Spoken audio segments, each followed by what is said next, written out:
Olá, eu me chamo Suzana Nunes, sou aromaterapeuta integrativa e hoje eu convido você a vir aqui conhecer um pouquinho da história da aromaterapia, voltar um pouquinho no tempo comigo para a gente conhecer um pouco dessa história, tá bom? Então, na verdade, a gente não se sabe ao certo quando foi o primeiro contato do ser humano com as plantas aromáticas, né? Então, supõe-se que lá no tempo das cavernas, né, na antiguidade, lá os nossos ancestrais, eles tinham o hábito de sentar em volta das fogueiras e com isso eles colocavam madeiras, né, para poder fazer a fogueira. Provavelmente, nessa época, eles devem ter colocado alguma planta aromática lá para pegar fogo, como por exemplo o eucalipto, e aí começou a subir uma fumaça diferente, né, perfumada, e eles começaram a observar essa diferença, né, de uma madeira para outra, que eles colocavam uma e perfumavam e outra não. Então, com isso, descobriram as plantas aromáticas, né, supomos que foi assim o contato, uma vez que não há registro da primeira vez que o ser humano teve contato com as plantas aromáticas, tá? Depois também sabemos que as plantas, as ervas, elas são utilizadas muito em práticas religiosas, né? Então, antigamente já se usava muito o olíbano, a mirra, né, como incenso, em forma de incenso, para perfumar as práticas religiosas. E acreditava-se também que ao subir a fumaça, essa fumaça entrava em contato lá com os deuses e levava as mensagens, né, daqui lá para os céus. Então, chegava muito mais rápido a mensagem, né, uma vez que a fumaça subindo, chegava lá aos céus, aos deuses. Lá no Egito, por volta de 3.000 anos antes de Cristo, também era muito comercializado uma resina chamada mirra. Observem aqui, ó. Vou colocar uma foto para vocês.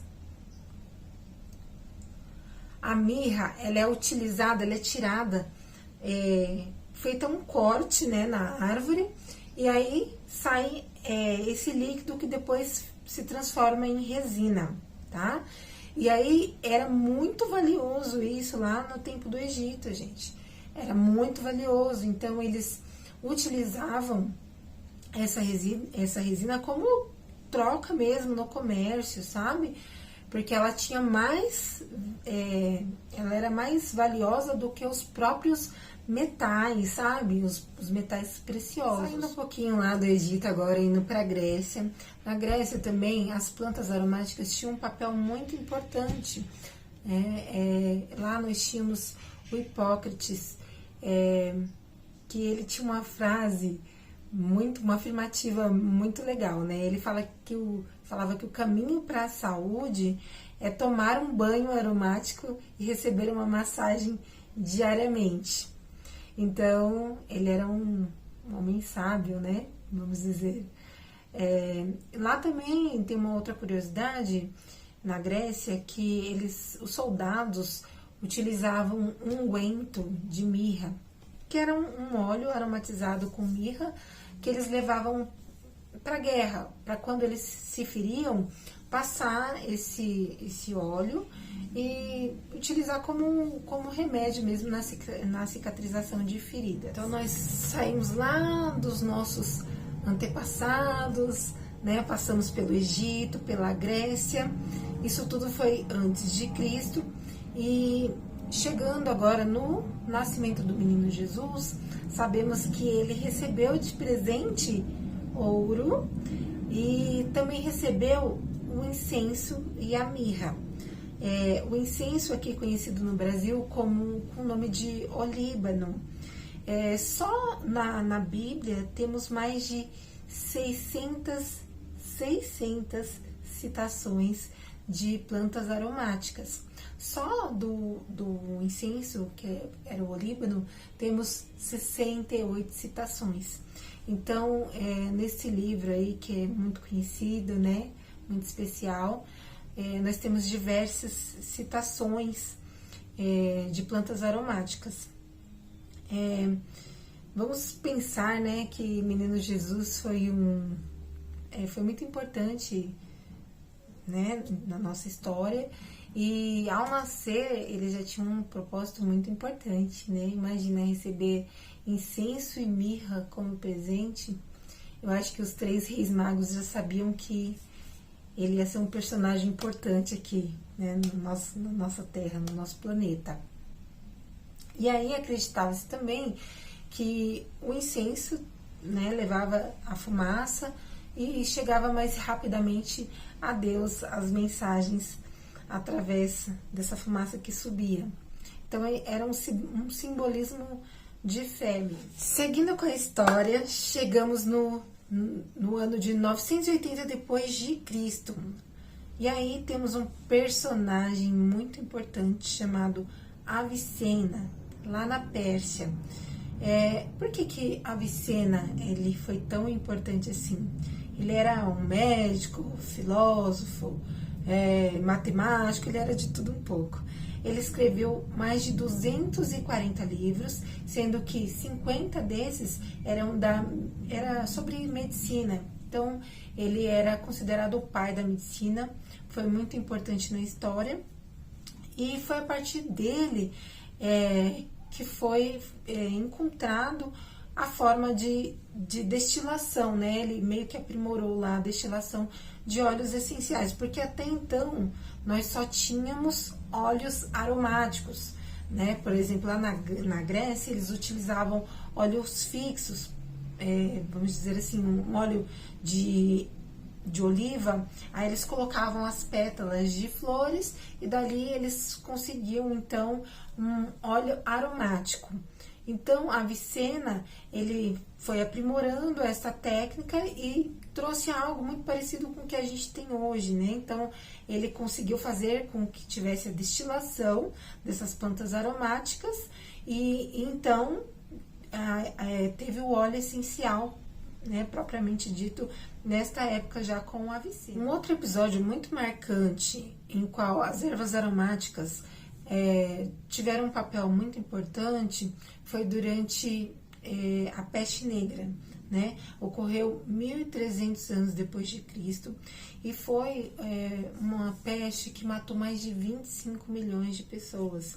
Então, vocês conseguem imaginar, né, como que foi uma época sombria, né, muito difícil, muitas mortes. Então as ruas eram cheias de cadáveres, muitos ratos, um odor muito forte. Então naquela época era queimado pinho e olíbano nas ruas para poder amenizar um pouco aquele odor, né, fétido de cadáver mesmo. E aí também foi observado que as pessoas que ficavam lá nos portos recebendo as ervas, né, as especiarias, elas ficavam menos doentes, porque elas tinham contato direto, né, com essas ervas aromáticas. Então, foi observado que elas ficavam menos doentes. E os médicos também colocavam nas máscaras cascas, às vezes de pinho, ou então de alguma fruta cítrica, laranja, colocavam dentro da máscara, e ali continha, né, teoricamente, o óleo essencial, né, o cheiro da planta aromática, e faziam com que eles ficassem menos doentes. Então, na época da Peste Negra, essas plantas aromáticas também tiveram um papel muito importante. Seguindo a história, nós temos um personagem também muito importante. Entre os anos de 1881 e 1950 depois de Cristo, ele foi considerado o pai da aromaterapia. Chamava-se René Maurice Gattefossé. Ele foi muito importante na história, né, da aromaterapia. Inclusive escreveu um livro chamado Aromathérapie. Vamos ver se o francês tá bom, hein, gente? E aí, o que aconteceu? Ele era um perfumista muito importante naquela época. Então, não é como hoje, que a gente vai na loja, já tem um perfume pronto, não. Lá, o René, ele era um perfumista E aí as pessoas, quando queriam fazer algum perfume, iam atrás dele e ele desenvolvia essa fórmula aí que já era feita com óleos essenciais. Então acontece que um dia, né, Agatha Fossé estava lá em seu laboratório e aconteceu um acidente, teve uma queimadura importante lá no braço. E aí, de imediato, o que ele fez? Enfiou o braço em um balde que tinha lá, que por coincidência ou não, sei lá, né, continha óleo essencial de lavanda. Então, com o passar dos dias, ele observou que não doía tanto, né, que a queimadura melhorou bastante. E aí, a partir de então, ele começou a estudar as propriedades terapêuticas dos óleos essenciais. Então, foi ele que fundou assim, né, esse termo a aromaterapia, e é considerado um personagem muito importante também na história. Seguimos com mais um nome importante aqui na história da aromaterapia, que viveu entre os anos de 1920 a 1995 depois de Cristo, era o Dr. Jean Valnet. Então, ele estudava a aromaterapia clínica. No ano de 1948, o Dr. Jean, ele foi enviado para a guerra, né, da Indochina, e chegou lá, ele tinha um laboratório gigantesco lá à disposição para que ele pudesse fazer esses experimentos aí com os óleos essenciais. Então, os soldados feridos chegavam e o Dr. Jean conseguiu comprovar na prática clínica de que os óleos essenciais tinham essas funções terapêuticas, tá? Então, agora nós seguimos essa história da aromaterapia com os aromaterapeutas atuais, né? Que somos nós e as pessoas que estão utilizando os óleos essenciais. E agora quem vai fazer essa história, né, daqui para frente, somos nós. Então, que a gente possa utilizar os óleos essenciais com muito respeito, né, com muito critério. Não vamos banalizar o uso dos óleos essenciais, porque de fato eles têm funções terapêuticas e trazem muitos benefícios para a nossa saúde. Então, que nós possamos, né, respeitar essa preciosidade da natureza e que façamos bom uso dos óleos essenciais para que a gente possa conquistar, né, mudanças aí no nosso comportamento, na nossa vida, na nossa saúde, e para que futuramente as pessoas conheçam a nossa história que a gente está escrevendo, né, daqui para frente. Espero que vocês tenham gostado de conhecer um pouquinho da história da aromaterapia e um grande beijo. Até o próximo vídeo.